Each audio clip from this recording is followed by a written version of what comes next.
রেসপোর্টসের প্রতিবেদন মারফত আগেই আপনারা জানতে পেরেছিলেন আসন্ন মরশুমের জন্য সবুজ মেরুন জার্সি গায়ে চাপাতে চলেছেন কিয়ান নাসিরি।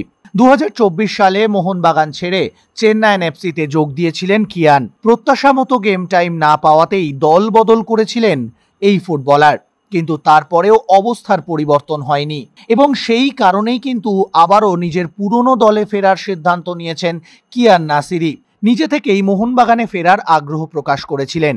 সেই মতো মোহনবাগান টিম ম্যানেজমেন্টও চেন্নাইন এফসি টিম ম্যানেজমেন্টের সঙ্গে কথাবার্তা শুরু করে দেয়।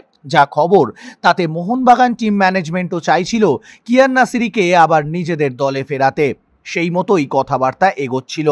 এখনো পর্যন্ত যা খবর তাতে কিয়ান নাসিরির মোহনবাগানে ফেরা প্রায় নিশ্চিত। এখন শুধু অপেক্ষা সরকারি ঘোষণার। সবকিছু ঠিকঠাক থাকলে আসন্ন মরশুমে সবুজ মেরুন জার্সি গায়ে চাপিয়েই আরও একবার ভারতীয় ফুটবলে দেখা যাবে কিয়ান নাসিরিকে।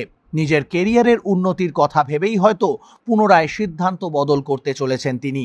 এখন দেখার শেষ পর্যন্ত আসন্ন মরশুমে মোহনবাগানের জার্সি গায়ে চাপিয়েই খেলতে দেখা যায় কিনা কিয়ান নাসিরিকে।